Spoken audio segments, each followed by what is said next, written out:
Our next article from the New York Post is entitled "Gag the Internet." This is by Kyle Smith, and when it comes to the First Amendment, it begins, Team Obama believes in global chilling. There's a guy named Cass Sunstein. He was a Harvard law professor who has been appointed to a shadowy post that will grant him powers that are merely mind-boggling, the article says, explicitly supporting using the courts to impose a chilling effect on speech that might hurt someone's feelings. Cass Sunstein is President Obama's choice to head the White House Office of Information and Regulatory Affairs. Smith says in the article, it's the bland titles that should scare you the most. Pretty much Sunstein advocates omitting free speech in this country and even imposing fines on people for expressing political opinions that are unpopular with the established order, aka the power elite.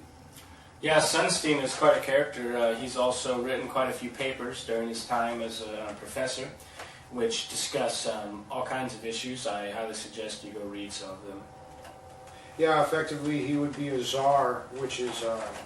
the information czar. Yeah, the information czar, which in effect we have a drug czar and a bunch of other czars. I mean, it's very strange the use of terminology to describe these positions. As well in a country that was supposed to have gotten rid of the aristocracy and the ruling elite, in place of that we should have had. And they use the word czar, which is in general should upset anybody. A czar was first used, of course, by Ronald Reagan as the drug czar, as Jason just pointed out, and that right there should have raised heads. Ronald Reagan, supposedly the man against the communists, the man against the Russians, names someone a czar. Tsar, coming from the Russian title for king, which itself goes back to the old Roman title of Caesar. I mean, this is old aristocracy and is completely un-American. And another thing that's frightening about these czars and whatnot is I know this for a fact that the drug czar, it's within the job description of that office to fight any change in drug policy, whether it's for or against any substance. And so I'm sure that the information czar, potentially this Cass Sunstein fellow, would have an inherent interest in preventing any change in privacy. And of course, in one of his papers, he advocated, infiltrating into conspiracy groups, infiltrating into all of these groups, basically FBI COINTELPRO type actions, which were already found decades ago to be illegal and unconstitutional. Yeah. It never ends with these people. Same stuff, different day. It's going to keep happening until we have the ability to take this knowledge and empower ourselves. Okay. This is from the Boston Globe. Police fight cell phone recordings. Witnesses that have taken audio and video of officers arrested are being charged with illegal electronic surveillance. In one instance, a citizen that was at a party witnessed police break it up and thought that they were unusually and unnecessarily rough about the manner in which they broke up the party. So a certain individual filmed the party and was later charged with the illegal electronic surveillance. The ACLU helped him get his charges dismissed, but the representative from them, Sarah Wunsch, says the police apparently do not want witnesses to what they do in public, which is quite bizarre because, I mean, we're being surveilled and told we can't have free speech and all these other monitoring. And plus the idea, they're putting surveillance on us, but we can't surveil them back. And then, of course, the idea that if you were truly about law and justice, you would want any video recording there was of an incident, because a video is absolutely unbiased. And should support and vindicate like any officers that would be accused of injustice if they were legitimate. Yeah, exactly. So this hints at the possibility that these officers did something they know was illegal and wrong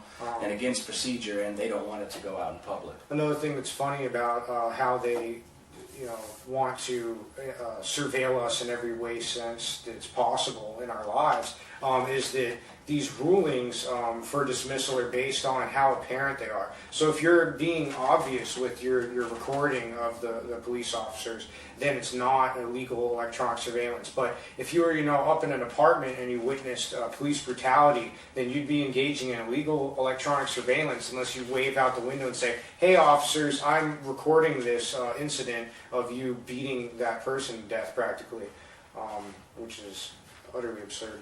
An ex-IBM employee has revealed that the real reason that everyone had to switch over these converter boxes or get high-definition television, and we changed everything to digital from analog, was actually to free up the 700 megahertz band, which was getting cluttered, as they had pretty much explained. Now, why would they want to clear up this band? Well, that's the band, the same frequency that RFID chips operate on. RFID chips are implanted in everything from products to clothing to cars to credit cards, passports. Pretty much everything you could think of nowadays is implanted with a trackable RFID chip. These chips can only be read from a short distance, and basically the reason is because they have been that the waves have been so covered with this TV interference. Now they're all going to be opened up. The RFID chips are going to have a much larger range, and they'll be able to be read a lot easier by these people. And another thing too is the National ID Act has already been passed and signed into law, wasn't it? And in some states right now, like ours, are on a waiver or some kind of a delay. They've gone against it essentially. So yeah, your licenses will have RFID chips, and again, this is to free up analog frequencies. It'll make room for scanners, which will be able to track all of these chips around the world. It's actually been shown too that RFIDs can be put in vaccines, for instance, in nanotechnology and that kind of sort of thing. In other news, in Minnesota, a song-sharing case heads for its third trial. A mother of four is being asked for $1.92 million for downloading 24 songs on the internet. This is a penalty that's being sought by the Recording Industry Association of America. A judge has ruled that $54,000 in damages would be the verdict, and called the jury's penalty monstrous and shocking. One thing certainly comes to mind in this case is cruel and unusual punishment and excessive fine. Yeah. I mean, $2 million is obviously excessive, but $54,000 is excessive as well. Indeed. A CD costs, what, $15, $20? Yeah. I mean, that should have been her fine, if anything. Yeah. Not $54,000. I mean, it's ridiculous. And the fact that, these artists and other people who are making millions of dollars, and these companies especially, who are making millions of dollars, freaking out about, 24 songs that got taken off, copied off. That are bad music and shouldn't have been marketable in the first place if it wasn't for, Clear Channel and these other monster conglomerate media companies. Exactly. And so basically it's going to a third trial because the RIAA is not going to accept $54,000. They're going to seek even more. They want more. Because they're thieving criminals, basically. There's no way this person's going to be able to pay that. How would you pay? She doesn't have the skills to even make that kind of money. Yeah. What they're trying to do is lock her into a debt-ridden situation, basically. In other news, a man was recently apprehended on Amtrak for allegedly making threats to have a terrorist attack towards Amtrak. And this is a man who was attending an anarchist book fair, speaking as a recently released prisoner of the prison industrial complex at a book fair in LA, sponsored by the Anarchist Black Cross Federation. We're going to just show you his own words to describe the experience.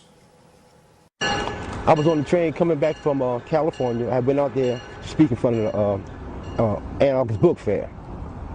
I did my presentation. I was on the train. I was on the train back to New York, and then somewhere in Colorado, several armed police came into this coach car. I just laid down. I washed my clothes out downstairs in the lounge. Came back upstairs and I'm laying down. I was underneath my robe. And then next thing I know, I'm looking at the barrel of several semi-automatic pistols. And identified me as the person they was looking for. They pulled pistols on me and told me, not to move. Then they told me to expose my hands. I was underneath my robe, so I exposed my hands. Then they told me to stand up. They pat-fisted me, turned me around, put cuffs on me, took me outside the train, and then they told me that, you gonna blow up Amtrak, huh? I said, you got to be joking. And then I heard another police say, well, a third party had made a call, and that's all I heard. And then they took me to some little country jail in Lunta, Colorado. And they just held me there overnight, and they took me to another small precinct the following morning. And that's when I found out I was charged with endangering the welfare of the public. I'm totally surprised. I had no idea. See, I know better than to make bomb threats. Because of 911 and what recently happened on Christmas Day. So I know better. I know the danger in it.